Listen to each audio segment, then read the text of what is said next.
नमस्कार, मैं doctor Kameshwari Sahu, assistant professor economics, BCS government PG college Dhamtari. आज हम बीए तृतीय वर्ष के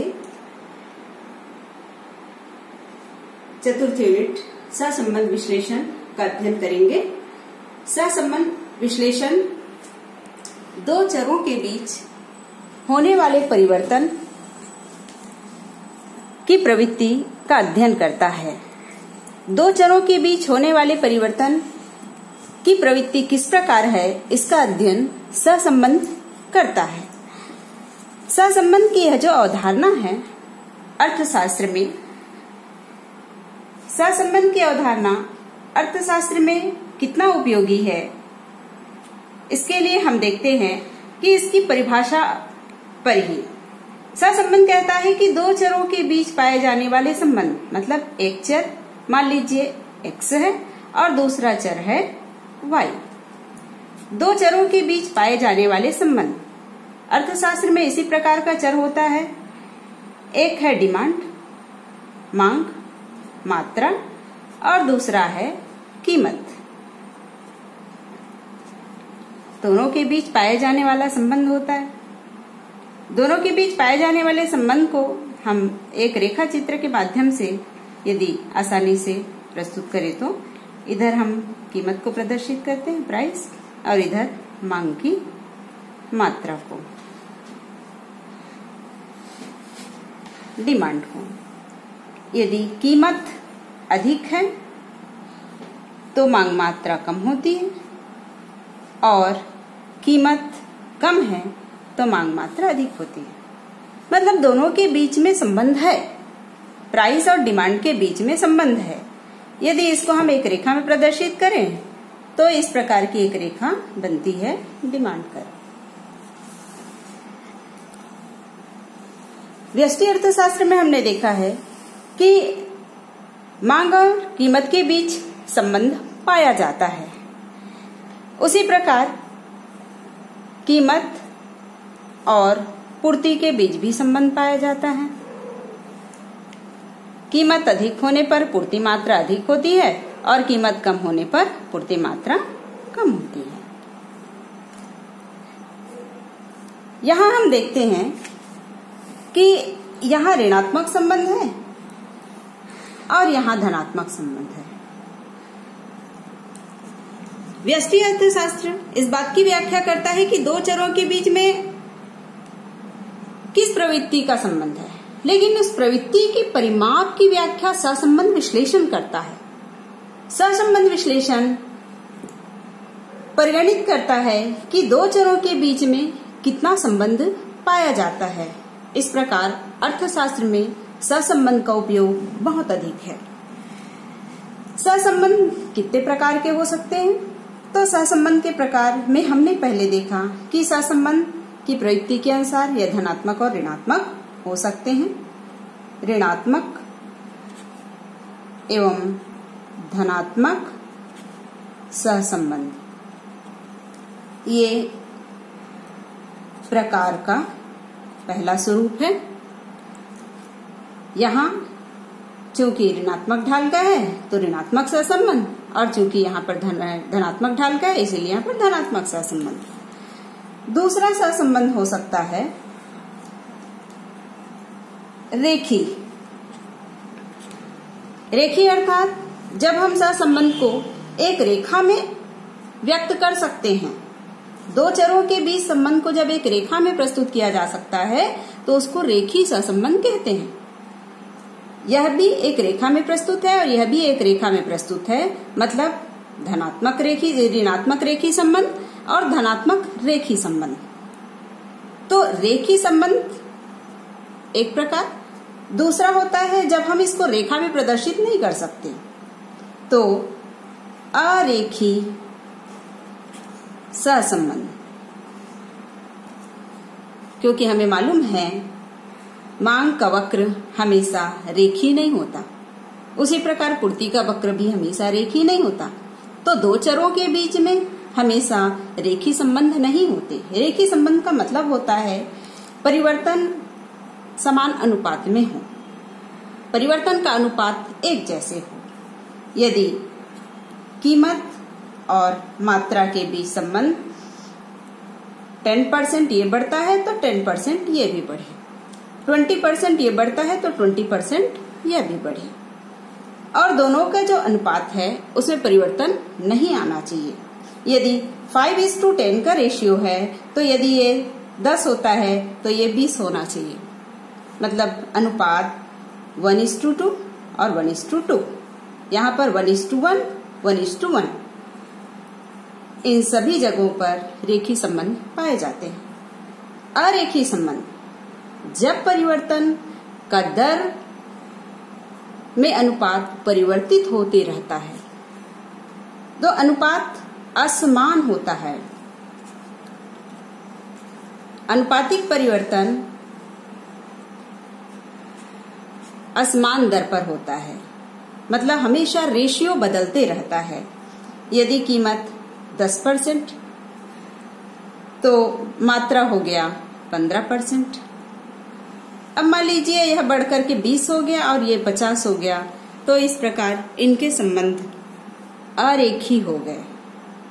इस प्रकार सहसंबंध रेखी अरेखी हो सकते हैं। तीसरे प्रकार का संबंध है, तीसरे प्रकार हैं इसके सरल सहसंबंध। जब सहसंबंध को ज्ञात करना आसान होता है, जैसे दो चर हैं, कीमत और मांग मात्रा, कीमत और पूर्ति मात्रा। यहाँ पर दो ही वेरिएबल है, x और y, एक स्वतंत्र चर, एक आश्रित चर।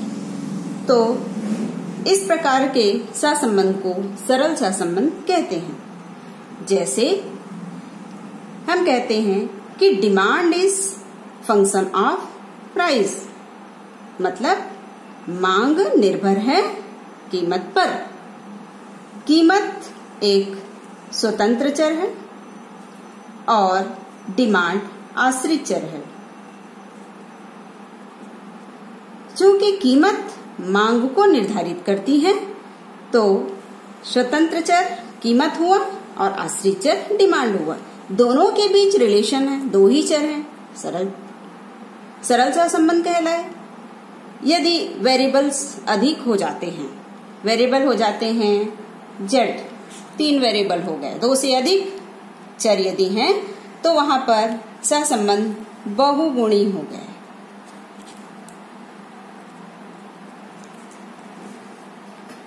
जब 2 से अधिक चर होते हैं तो वहां सहसंबंध बहुगुणी सहसंबंध कहलाता है।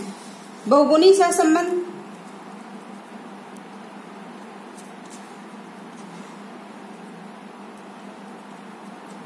इसमें जैसे मैंने कहा एक्स वाई जेड 3 वेरिएबल में 2 स्वतंत्र चर होंगे, एक आश्रित चर होंगे, मतलब एक आश्रित चर होगा और एक से अधिक स्वतंत्र चर होगा। जैसे उत्पादन के संबंध में हम देखते हैं कि प्रोडक्शन जो होता है, production is function of capital, labour और रॉ मटेरियल हम कह सकते हैं। यदि उत्पादन अधिक चरों पर आश्रित है तो यहां पर हमको बहुगुणी सहसंबंध ज्ञात करना होगा। पूंजी, श्रम, कच्चा माल ये सभी स्वतंत्र चर हैं और ये आश्रित चर हैं। बहुगुणी सहसंबंध में 2 से अधिक वेरिएबल हो सकते हैं। जब सहसंबंध की व्याख्या करनी होती, गणना करनी होती है, तो सभी वेरिएबल को यदि हम परिवर्तनशील माने तो गणना करना बहुत मुश्किल हो जाता है। इसीलिए यदि 3 चर हैं एक्स वाई जेड, तो 2 चर के बीच संबंध ज्ञात करते समय यदि हम जेड को स्थिर मान लें तो इस प्रकार के सहसंबंध को हम कहते हैं आंशिक सहसंबंध, आंशिक बहुगुणी सहसंबंध। उसी प्रकार जब y और z के बीच रिलेशन निकालना है तो x को स्थिर मानते हैं। इस प्रकार सहसंबंध के मुख्य प्रकार हुए ऋणात्मक सहसंबंध, धनात्मक सहसंबंध, रेखीय सहसंबंध, अरेखीय सहसंबंध, सरल सहसंबंध, बहुगुणी सहसंबंध और आंशिक सहसंबंध। अब हम सहसंबंध के परिमाप की व्याख्या करेंगे कि सहसंबंध कितने डिग्री के हो सकते हैं, क्योंकि सहसंबंध दो चरों के बीच संबंध की गणना करता है, कैलकुलेशन करता है। अभी हमने देखा कि सहसंबंध रेखीय हो सकता है, अरेखीय हो सकता है। यदि सहसंबंध रेखीय है, जैसे इस प्रकार या इस प्रकार एक रेखा में प्रदर्शित हो रहा है, तो उसको हम कह सकते हैं पूर्ण सहसंबंध। पूर्ण सहसंबंध है। यदि इस प्रकार है तो धनात्मक, कीमत में वृद्धि होने पर पूर्ति में वृद्धि हुई, धनात्मक सहसंबंध +1, और यदि ऋणात्मक है तो -1। पूर्ण सहसंबंध में एक ही अनुपात में वृद्धि होती है, अनुपातिक वृद्धि के कारण इसको पूर्ण सहसंबंध कहते हैं। सहसंबंध की डिग्रियां 5 हैं।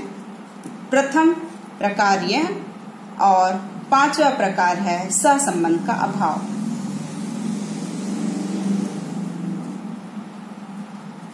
सहसंबंध का अभाव होने पर शून्य होता है, अर्थात यदि दो चर के बीच में किसी भी प्रकार का संबंध नहीं है, एक संयोग यहाँ बनता है, एक संयोग यहाँ बनता है, एक यहाँ बनता है, एक यहाँ बनता है, एक यहाँ बनता है, एक यहाँ बनता है, मतलब किसी भी प्रोपोर्शन में परिवर्तन हो रहा है, परिवर्तन अनिश्चित दरों में हो रहा है, तो इसमें को रेखा बनाना मुश्किल है और बहुत ज्यादा वेरिएशन होता है। इस प्रकार यदि संबंध है दो चरों के बीच में, तो वहां पर सहसंबंध का भाव पाया जाता है। तो सहसंबंध प्लस और 0, 1 और 0, +1 और 0, -1 और 0 के बीच और क्या क्या हो सकते हैं? तो दूसरे प्रकार का संबंध है उच्च सहसंबंध। उच्च सहसंबंध यदि सहसंबंध की गणना करने पर वैल्यू 0.75 to 1 के मध्य आता है, तो यह धनात्मक उच्च सहसंबंध हुआ।